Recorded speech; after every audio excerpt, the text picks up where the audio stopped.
Exciting modern dance is next tonight as we see the work of the Alvin Ailey American...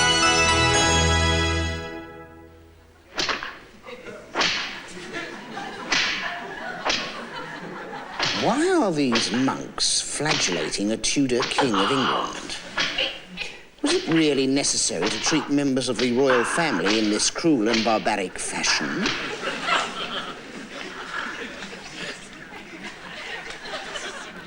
Thank you. And if so, why didn't they do what we do and just send him to Gordonston?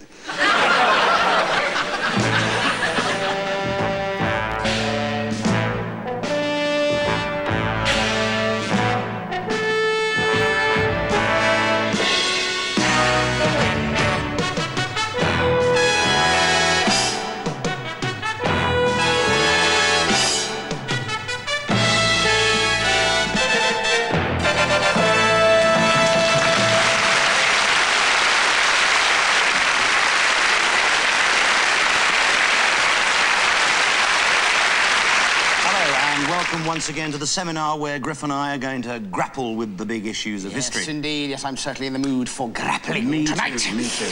And tonight we're going to plunge right into the Tudor period when life was at its most colourful, its most vivid, and its most rumbustious. Yes. It was rather like chucking out time at Stringfellows. It was an age of licentious monarchs and extravagant queens. In fact, it was exactly like chucking out time at Stringfellows. This is London, England, at the very beginning of Tudor times. A view taken from a rather early aeroplane, I should think. Which is probably why it's moving so slowly. And there we can see the Tower of London in the background there, and just down there on the left there, yes, that must be the Ponte Vecchio, I suppose. Later sold to Florence, I should think. And that thing on the right, well, I suppose that's Canterbury Cathedral, is it? Yes. Yes, it must be, because we can just hear the choir coming in the background there. And at the bottom there, that thing on the right, well, that's Anne Hathaway's cottage. And behind that is Cardinal Wolsey's maisonette. And over here, Sir Francis Bacon's bicycle shed. And we're passing over Stratford-on-Avon now, Ben Nevis in the background. And there, look, now that rounded thing there, that's Sir Walter Raleigh's waterproof cloak factory. Charming, isn't it? A city of open parklands, clean buildings and elegant boulevards. Soon, of course, to be swept away by the Great Fire of London and replaced by today's modern city of jostling crowds, narrow streets and dank, filthy tourists. Who were the Tudors? Let's have a look at an ordinary, average, fairly run-of-the-mill Tudor chap. Here we are, Henry VIII, King of England, Defender of the Faith. Rough man, rough-tempered. Right, well, what do we notice about this rough fellow? One or two things stick out immediately. For example, beards were obviously in. He's got a lovely ornate duvet on there, which he's wearing, lovely. Lower down, we come to the huge pantaloons. And staring us straight in the face, the fabulous tracery of that window there in the background. I wouldn't have shown it to you. I think he already has, hasn't he? I wonder if we could look at a less prominent figure. Fine, thank you. There we are, that's better. Everything's sort of safely tucked away there. Now, this is much more usual. Here we are, here's a man wearing his underwear over his tights here. This is the age of the Renaissance man. The average Tudor was expected to be both aesthete and athlete. Sorry, I've done it. Aesthete and athlete. Anyway, it's a sort of combination of Melvin Bragg and Daley Thompson. His command of language, for example, was consummate. Don't move, sweetheart. Don't move. Beautiful. Beautiful. I wish that Italian fellow were alive, Leonardo. He knew how to paint a woman like you. Still, never mind. Perhaps that Dutch fellow Rembrandt will be along soon. But the Renaissance man wasn't just a leather-clad Engelbert Humperdinck. He could be cruel as well. Henry VIII, for example. Now, he had a profound hatred of chickens. And when he wasn't punching chickens, he was dismembering them. Mirrors are dead!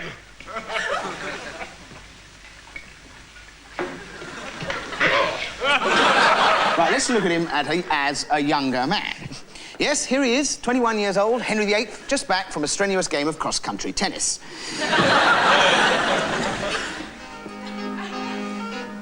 There we are, greeting his first wife and the tiny of Cleves. Now, the same man at the age of 29. What happened to him? What turned him into this bearded Willie Whitelaw lookalike? Here is the answer. If you truly want her, make her believe that you're potent only with her. Pretend that you've tried with numbers of others, gone to bed, kissed hotly, but hung embarrassed and unable. Look at her, you rouse up. You're a man again. They can't resist that. They open like... Oh, well, never mind the simile. Yes. What a game. What a ploy. Yes, what a game. What a ploy. Yes, as you can see there, he met a marriage guidance counsellor. And consequently, as every schoolboy knows, Henry VIII had 16 wives.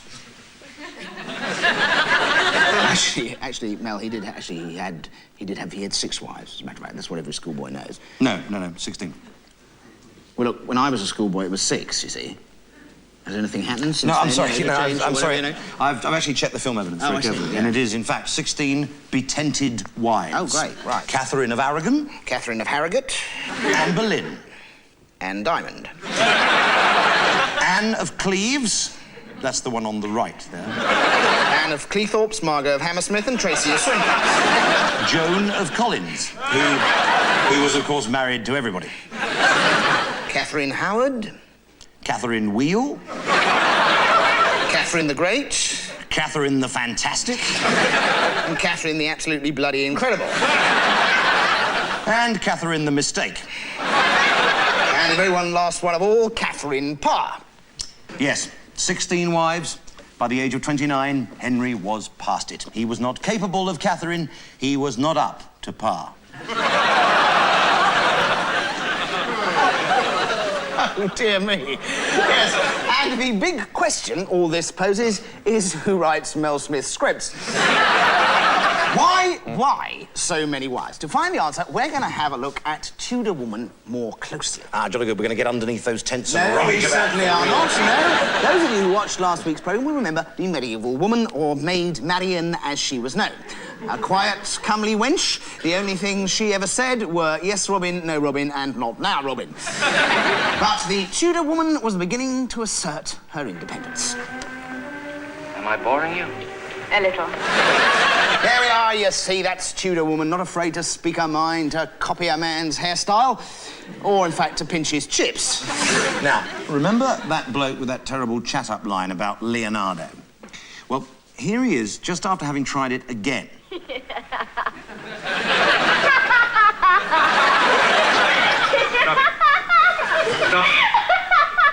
it, I say! But Tom is so... I said stop it! Stop it! Typical. Blaming his audience rather than his material. Even the king himself was frequently treated with disdain. Here we see Henry suffering the ultimate indignity of being used as an automatic hand dryer.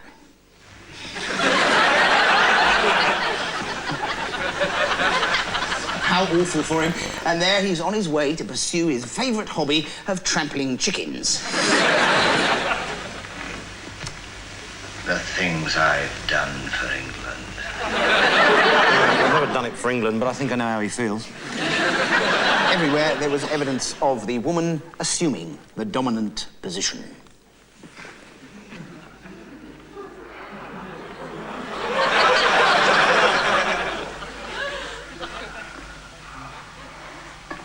I've planned a feast for us.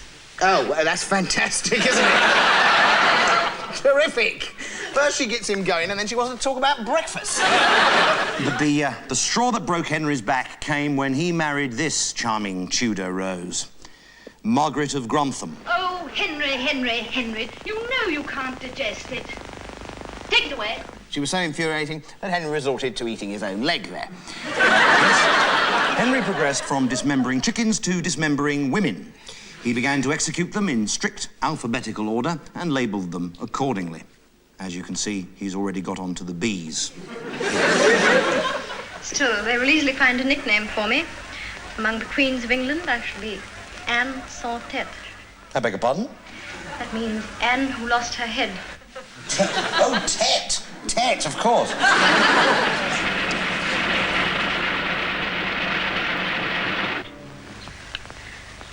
What a lovely day.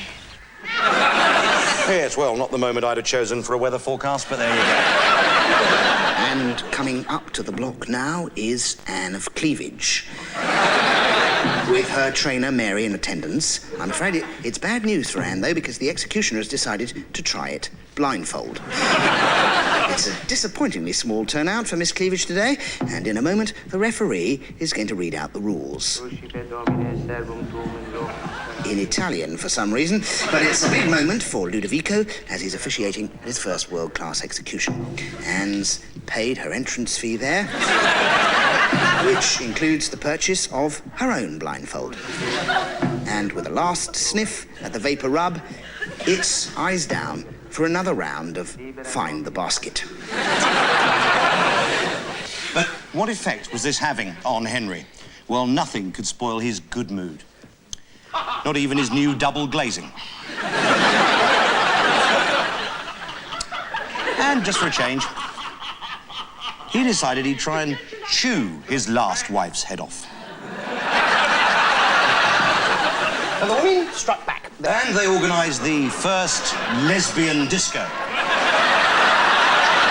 What the women needed now was a focus, a leader, preferably a foul-tempered, bald virgin. And with the succession of Elizabeth I, they got one. She assumed control, and man could seemingly do no right. Here a man puts his foot in it at the state opening of the Thames flood barrier. Sir Christopher. Would you leave your cloak in the mire, Captain? Would I be so vainglorious as to wear the cloak that my queen pick it up, man. Pick it up. And here, just before the trooping of the car. Close that door. Don't you dare. My hair. And before heaven, you'll be glad you met with me this day. And if that's how she treats the First Lord of the Admiralty, you should see what she does to chickens.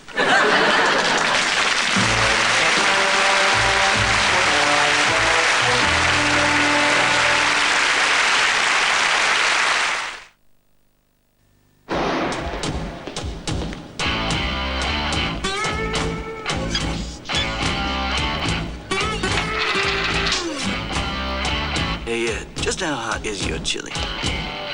Fairly hot.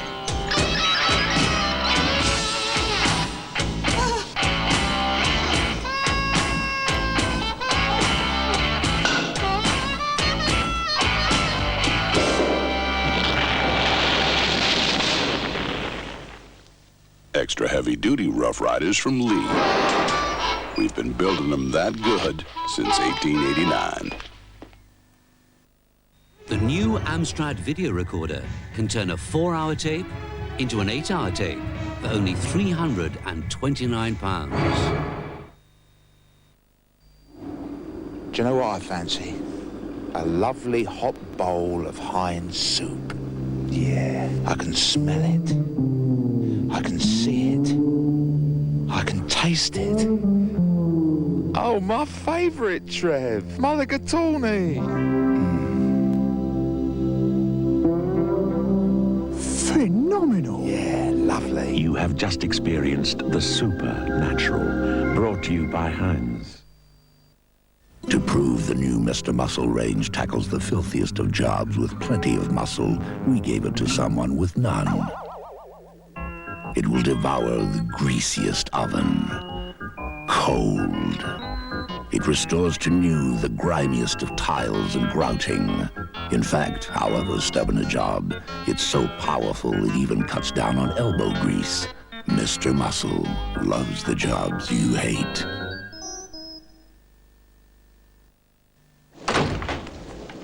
They've got Michael. Where did it happen? Covent Garden. I can't have been gone more than 10 minutes. What do they want? What do they always want? Money.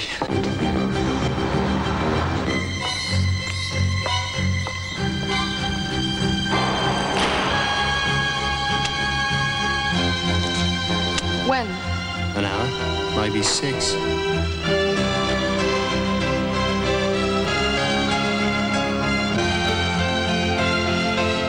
The Renault 5. What's yours called?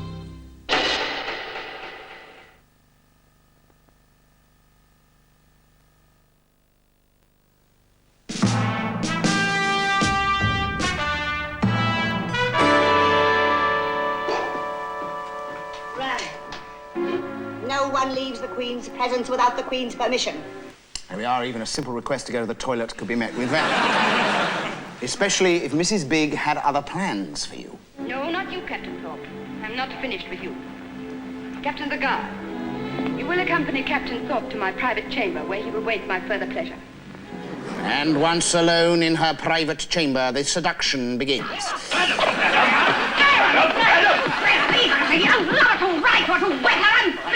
Went only at your command. I love only you.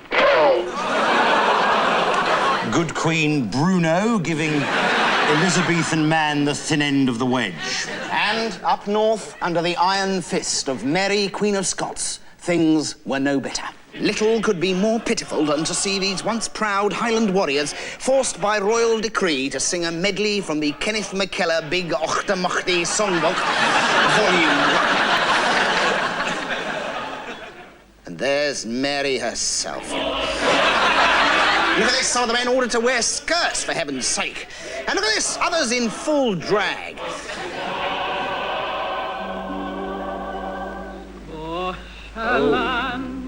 Dearie me, this poor man here commanded to impersonate Moira Anderson. While the one behind is having his head set on fire. So, there I'm afraid you have it. Nationwide sex changes, rapier practice banned, and women openly wearing bowler hats. But worse than any of this was that the Elizabethan man was forced to watch interminable fashion parades. Elizabeth's modelling the new range in diamond-studded super roughs, 8 feet by 4, guaranteed to keep your head straight and your peacock confused. The perfect outfit for a quiet evening at home with your 2 favourite beefeaters. Are you Lady Greenfingers? Just can't stop pottering around in the back garden? Then here's a pair of gardening overalls that'll suit you right down to the ground. And should your chambermaid suffer from chronic catarrh, then Catherine here is modelling our new frock with the giant handkerchief attachment. Off to Saint-Tropez, then why not be a little daring with Philippe Latterre's new one-piece swimsuit? For that one-off special occasion, you'll want to look your best. So, what about this stunning blood-red execution gown? Just one collar size will fit any neck, and easily washable crimpline to hide those telltale stains. And considering this female-dominated world, it's hardly surprising that the end result was this. Yes, men turned to sadomasochism and bondage on a massive scale. Homosexuality was everywhere. The botty bandits came out in their droves. Yes, you see, that's what happens if you let the hardline feminists take over. Yeah, Mel, actually, Actually, I'm really sorry, but that wasn't homosexuality. Actually, well, it looked like it to me, mate. No, you see, you just don't understand it, what? do you, love? No, you see, it's quite... No, honestly, it's quite the reverse, you see, because all the real men of England, the real hearty, tough stuff, did this. First, they shouted gibberish at each other. Aloft there! Clear your leach line! Clear away your mizzen bags! Heave taut your halyard! Take away your tooling! Start up the motor, and with a song in your hearts, they sailed away from England to become pirates. At last, they were free. Free to do all the things that Englishmen have always wanted to do throughout the ages. Rowing, for example. Here, the famous occasion when Oxford and Cambridge had to use the same boat. They swung on ropes, to and fro, back and forth, and back again, and to and fro again, and back and forth and again. And here they formed the first Royal Navy precision tumbling outfit. Obviously in need of some practice on the old human pyramid gag there, they invented hang gliding. And they impersonated Zips.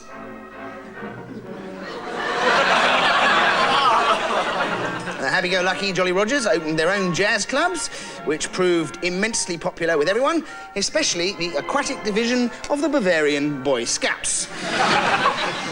Hobbies were encouraged, the most popular being advanced rapier testing.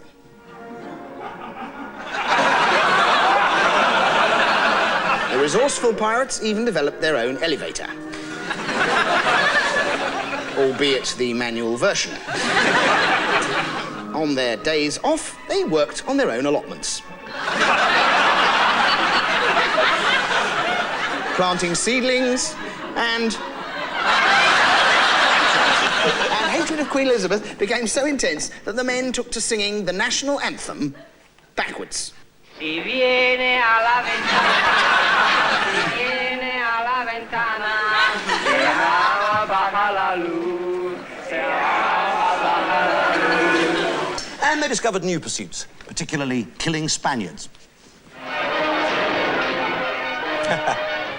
Yeah, sorry, hang. Can we just see? Can we see that again? I don't think he actually got him there, did he? Can we see that clip again, please? Okay, hold it. Yes, there. You see? Just as I thought. Obviously, the Spaniards were such a collection of pansy-fied, lily-livered jelly bottoms that in order to kill one, all you had to do was to tap him lightly underneath the armpit. The English were, of course, far harder to kill. Huh? Get rid of them.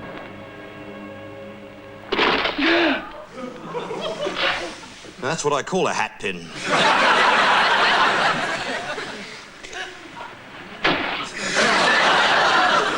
But perhaps most crucially, with their confidence restored, the pirates once again knew how to deal with women.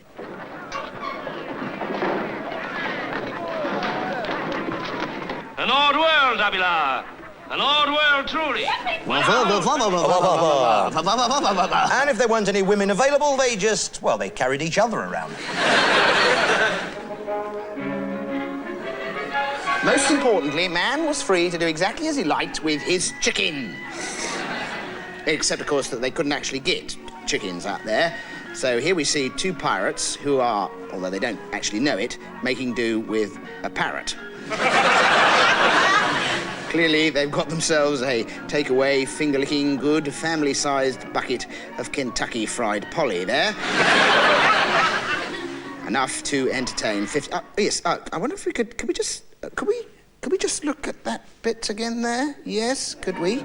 Yes, just past the girl with the green whatsits and then the girl without any whatsit at all. There! Yes, I thought I spotted him. I don't believe No, this. yes. I do not believe this. Followers of the programme will realise immediately that we have made one of our regular discoveries. Look, Griff, this is ridiculous. Yes, I'm afraid he's cropped up again, the Mel Smith family representative on the Spanish stage. Yes, here he is, the one-eyed buccaneer of Brentford. The same fleshy nose, the coarse features, the woman's underwear on his head there. Squash-eared, peg-legged, double-chinned blind boy, Wild Bill Smith. The gay buccaneer. I am sorry, that's nothing like me at all. That looks exactly like come you. on, I don't look anything like him at all. Yeah, well, you would if you were wearing a lady's undergarment on your head and you had a sort of, you know, a patch on. Yes, well, I haven't got any ladies' undergarment. Well, funnily enough, I do happen to have a patch and a lady's undergarment on the head. Let's have a look here. We just put that on there, Mel. Now, I think actually, yes. Yes, I think I've proved my case there. Thank you very much, ladies and gentlemen. Right, yes. As we can see, the pirates were jovial, high-spirited, and incredibly handsome. And their inventive eating habits were not restricted merely to parrot burgers. On reaching the new territories over the Atlantic, they were soon discovering lavish new side dishes as well. Earth apples. Oh. Are you? Yum yum? Yum, yum. Do you know what I'll do? I'll call these potatoes in your honor. Me mouth. You potato. Potato. Potato? Potato. Yes. Well, it's a good job she wasn't called Running Bear Who Blows Off Lightly. And there were, of course, other scientific discoveries. What do you suppose he's doing? drawing in the smoke and blowing it out again. Seems to enjoy it. Doesn't that just prove how backward they are? Civilized man doing a thing like that. He wants you to try one. Thank you.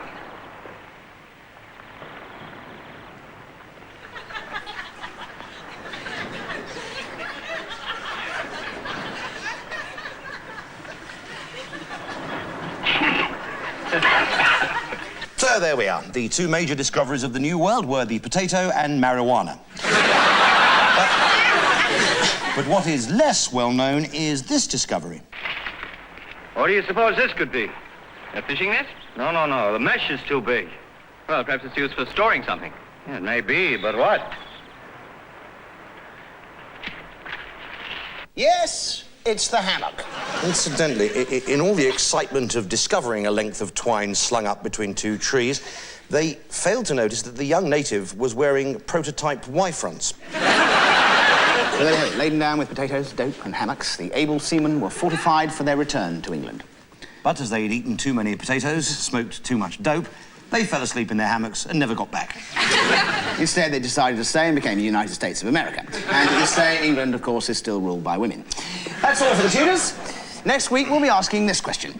If Frenchmen in the 18th century spent all their time cutting each other's heads off, why did French women bother to knit so many balaclavas? Good night. Good night.